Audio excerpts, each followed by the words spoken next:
Stand by for Bwana.org radio. In 3, 2, 1. Cue the announcer. You found Bwana.org radio, your one source for tech news and reviews. Now, almost live from sunny Florida, here's your host, Bwana McCall. Greetings, folks, and welcome to episode 255 of Bwana.org radio. I want to thank everybody for coming and listening. Tonight, we got a great show lined up for you. About 5 stories to talk about. I was just discussing, I was playing with Windows 8 on my live stream, and I was like looking through stories while I was on there, and noticed there was just a lot of repeats. And this is something that's kind of getting common a lot. Like I read a lot of news on Tuesday, talked about it, and seems like a lot of that news that I read on Tuesday was trickling into like late Wednesday. So when I was catching up on news, I was like, okay, I already read that. And it wasn't a whole lot of new stuff. I mean, there was stuff that I didn't talk about on the show that was part of the news, but I just, for some whatever reason, I decided not to talk about it here. So it's going to be kind of light today. That's all right. You guys are fine with that, right? Right. Got a great show lined up for you for episode 255 of Bwana.org radio. It's time for Bwana.org radio's tech news for this week.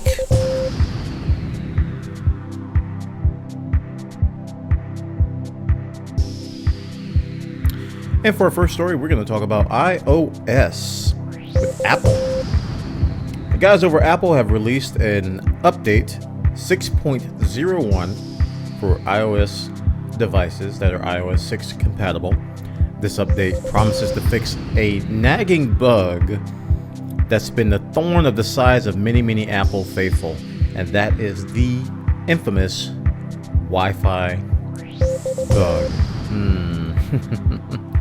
Yes, the Wi-Fi bug it's where the Wi-Fi just, if you're on an encrypted WPA2 Wi-Fi network, all of a sudden weird things happen. Like the iPhone says, oh, you're not on any network at all. No, we're just going to treat you like you're not on any network, not on a cellular or a Wi-Fi network. So you can't update.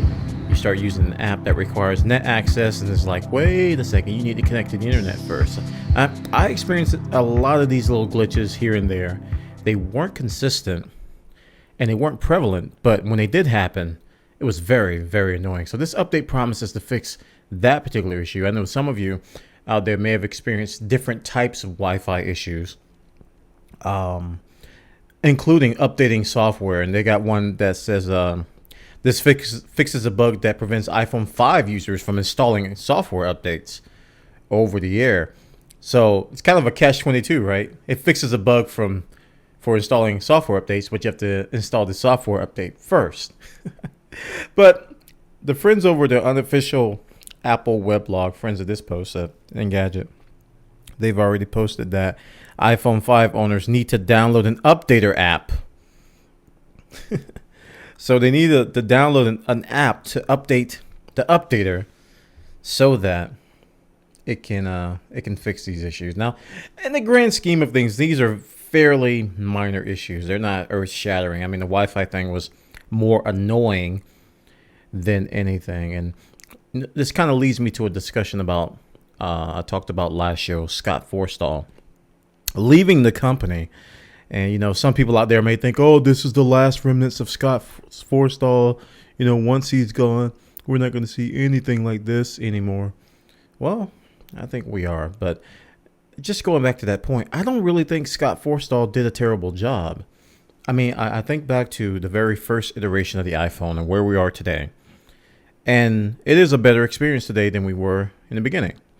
It's gradually gotten better. Now, the gap between features is definitely smaller. There haven't been major feature changes over the past few updates. Now, they've been kind of like things that the OS kind of needed that it didn't have in initial sales. And, you know, we've gotten some new features like Siri and the like. But from a grand scheme of things, it's progressively gotten better, the experience. So I don't know why people didn't like Forstall. I don't know why people blame Maps solely on him. Maps is a hard thing to do. I don't think people know how hard it is to create a Maps app like Apple has done in the time frame that they allotted. It's not easy. I'm not being apologetic. It's kind of realistic. And overall, I think the releases have been handled fairly well. Now, the biggest thorn in my side is not Apple Maps. You guys may remember the push notification fiasco. You want to talk about something that Forstall should not be proud of? It was that push notification thing was a nightmare because I was so excited for it. And it was like delayed. And then when it came out, it barely worked for a lot of apps out there. So if you look at push notifications now, at least on my phone, they work great. The new notification center works great. Game Center sucks. I hate Game Center. I'm not going to talk about Game Center that much. That's my least favorite app on there. And we know about Maps. So iOS is doing pretty good. Android has made leaps and bounds as well. I mean, if you go back to the first iteration of that OS, holy macaroni, it was not good. I remember reviewing it, and I was like trying to be nice. I was just like, this is okay. I really like the notifications. And I get the other parts of the OS, and I'm like, okay, this is all right. This is a little slow, but okay. But I really like the notifications. Oh, but apparently Apple did too, because they kind of adapted some of those features into iOS, which was sorely needed. iOS really needed notifications. So as we approach iOS 6, iOS 7, guys, I want you to set expectations. We're not going to see that big of a jump in feature set. I mean, Google's putting out things like Google Now, which, okay, is cool. But, this stuff has been done before. Even when Siri came out, people were like, this stuff's been done before. The integration pieces and the tie-ins to all the other apps in the ecosystem is where Google is going to differentiate itself, very similar to what Apple is doing. You're kind of married to the Google ecosystem when you take advantage of some of these features. So I don't think we're going to get progressively better from an OS standpoint. In terms of wow factors. I mean, we got crazy things. Microsoft has like picture password, and Google can scan your face for the password. And that kind of stuff doesn't excite me that much. It's kind of gimmicky when you think about it. Maybe we'll see some really solid core features come in the future OS updates. But for right now, let's be content with a stable OS, one that works, one that takes advantage of faster hardware. And we can tweak and tune it, because I think we're at the maturation now of these OSs where we can focus on optimization and slimming the OS down instead of bloating it with lots of features. Because remember, we gave Windows a hard time for trying to add so many features, and it became bloated. We got to do the same thing with these OSs. We have to, okay, that's enough features. Let's make this thing lean, mean, and fast, and let's improve the way we're already doing things. That's okay. Check it out, guys. Over on Engadget.com, iOS 6.01 release fixes some issues with iOS 6.01, notably with the iPhone 5. Next story, let's talk about Microsoft. Microsoft has been slapped. No, they haven't been physically slapped, but they've been slapped or served with a lawsuit. One of the features in Windows Phone 8 and Windows 8 and just all over the new Windows ecosystem are these things called live tiles. If you've ever seen the Windows interface, you notice that they have tiles for a lot of the shortcuts and to launch applications. And they either have an image or an icon. But sometimes you see them rotate information, or you see them scroll up things of the like. And that's called live tiles. They're updating you with live information right there on the tile. Apparently, this is a Maine-based company called Surfcast. They allege that Microsoft is violating their intellectual property using the live tiles. This quote says, "We developed the concept of tiles in the 1990s. That's some serious hipster right there, which was ahead of its time.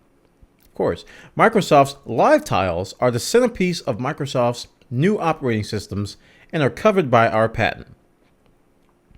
So they believe that their patent covers them, and they're probably going to win. If it's anywhere similar to what we see with these Live Tiles, I think they're going to win. I think Microsoft's going to have to pay up. It's patent law, guys. If somebody up there comes up with an idea first, you got to get permission first before you use it, or they can sue you. They can hit you with a lawsuit. They can slap you with a lawsuit. Now, we've seen some crazy patent cases, especially lately, where companies are really using that as their centerpiece of their warfare with competition, is to get as many patents as possible to cripple the enemy. We've got patents for everything. You can't do anything without going through us. So it's kind of a noble cause that patents are trying to serve, but they're being abused tremendously. Check this story out, guys. Over on phonescoop.com, Surfcast says, hey guys, we did Windows Live Tiles before you in the 1990s. You're listening to Bwana.org Radio, a potpourri of tech news and reviews. And for our next story, let's talk about email. Email is something that I use, but you youngsters despise it. You avoid it. You don't even care about email. The only reason you use email is to validate an account creation process somewhere. Or if your lame professor or your lame teacher emails you something. Email is lame. Well, I'm one of those guys who saw the birth of email and used it tremendously, and I still use it today for a lot of different purposes. And with the birth of spam email, that turned a lot of people off. But thankfully, we have better spam filtering tools that we don't have to deal with spam as much as we used to. This story I'm going to talk about today from GigaOwn talks about the battle of the webmails. And, back in the day, Hotmail was the go-to guy. Everybody who was anybody who was somebody either had an AOL or Hotmail account or both. And we used to joke back then that our Hotmail account was our spam account. So we sign up with everything with our Hotmail and we get all kinds of spam because, back then people sold your email addresses without telling you. They didn't even care. So we knew our email address was going to be sold. So we used the spam account and we get all kinds of spam. So Hotmail was it. And to this day, Hotmail is very, very popular. But according to this article, Gmail has finally surpassed Hotmail. This is according to ComScore, that Gmail has claimed the top spot for itself this summer when it announced 425 million active users. So I'm like, wow, that is pretty amazing. It's pretty outstanding. Now, the thing about this article is very interesting. Check this out. Check out the market breakdown of Yahoo, Gmail, and Hotmail. Around the world, Yahoo and Gmail are competing for similar markets. This is a quote from the article. With both companies counting their highest numbers of visitors in the United States, Japan, India, United Kingdom, and France. Hotmail seems to have a slightly different market. Its highest numbers of unique visitors are not only from the United States, UK, and France, but also Brazil and Mexico. So people in Brazil and Mexico love their Hotmail. Don't know why. But despite Gmail's numbers, this is the part I like. Third place Yahoo owns the US market. Yahoo has the most in the US, with 7 million more unique visitors than Gmail, as well as a higher penetration. That means that 40.8% of online Americans use Yahoo, compared to 36% for Gmail and 18% for Hotmail. Did you know that? I still have a Yahoo account. Yahoo was my first major account that I use for webmail. Prior to getting that Yahoo account, I had like my own email domain, and school email was the big thing back then. But Yahoo is number one in the US. And I gotta say, man, over the years, Yahoo has giving me a really good experience. I mainly use them now just to keep my email address there because I still have stuff pointing to it, stuff that I signed up for ages ago. And I'm still using that email address for that. But my primary email today is definitely Gmail. I use that for everything. But check this story out, guys. Hotmail is no longer top dog. Gmail has claimed the top spot, but Yahoo is number 1 in the US. Who knew? Who knew? You found Bwana.org Radio. Tech news and tech gadgets for the hardcore geek in all of us.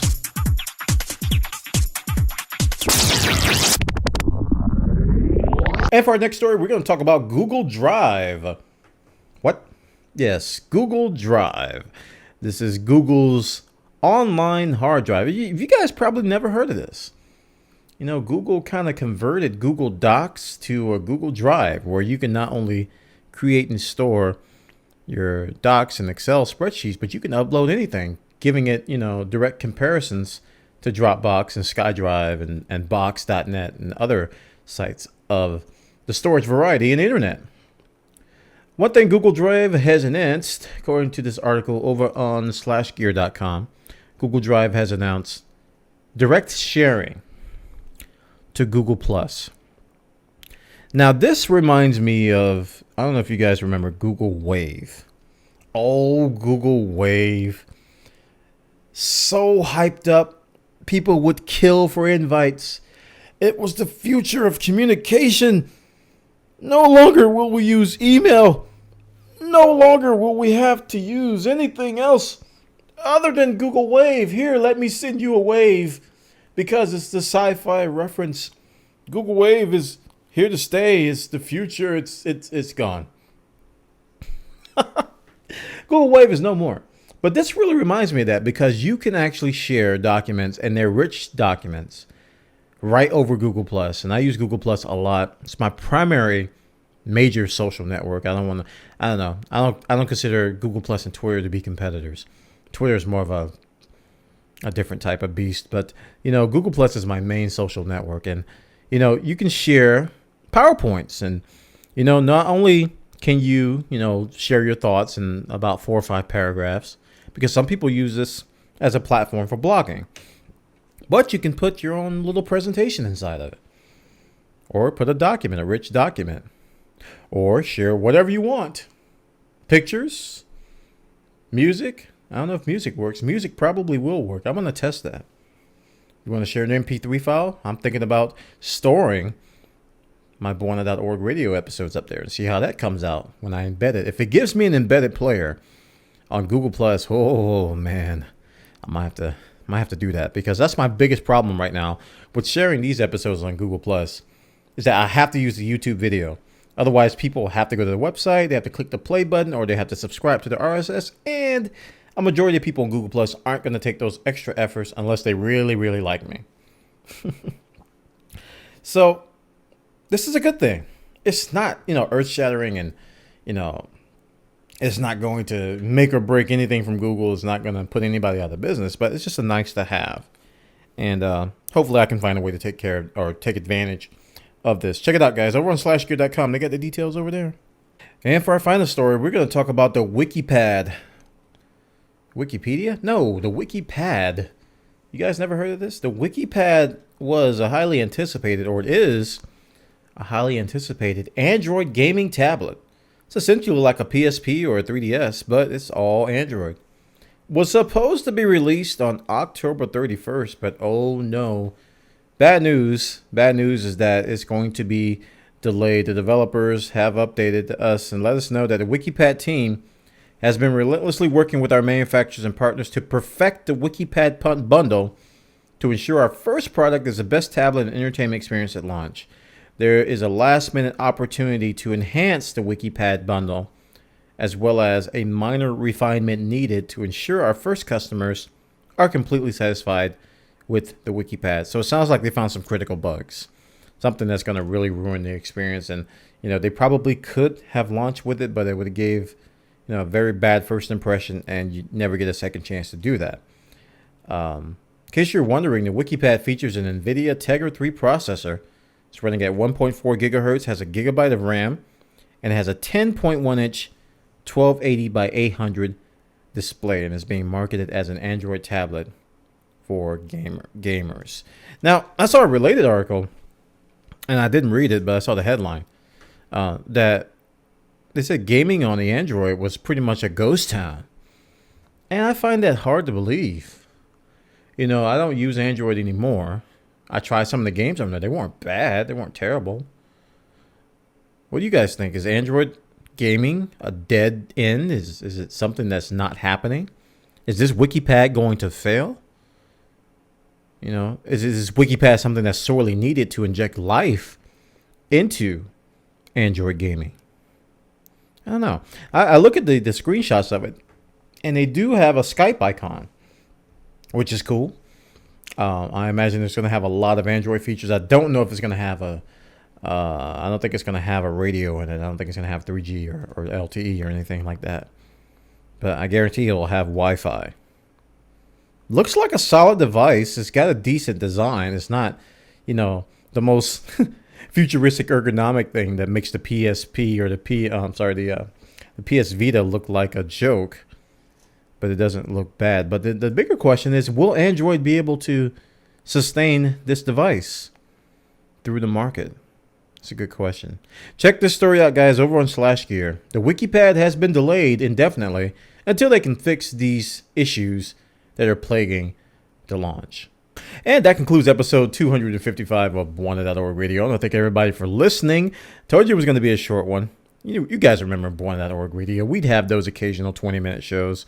Shouldn't be a surprise for my hardcore listeners out there. Please follow me on Twitter, twitter.com/Bwana. Also, you can follow me on Google Plus at google.com/+Bwana. I'm also on app.net, app.net/Bwana. Other social networks, usually as Bwana. In-game tags are probably like Bwana or Bwana TV or something similar to that. Nuvalo on PSN and Xbox 360 and IO Buffer on Steam. So, see you guys later. I'm going to have a great weekend. Probably going to get a lot of gaming in. I don't know what I'm going to play. But I did. Oh, here's some news. I installed Windows 8 on my main machine. I'm actually recording this right now on Windows 8. On Windows 8. Yes. It's actually not too bad, guys. Don't let the reviews deter you from trying it. If you can get your hands on it, and you can afford to, just if you have some disposable income and you have a machine that you don't have your primary stuff on, play with it. You'll be pleasantly surprised in some areas. I guarantee you. But there's some things that are definitely wrong with it. It's not perfect, but it isn't like the end of the world. That concludes episode 255 of Bwana.org Radio, and I will see you next time.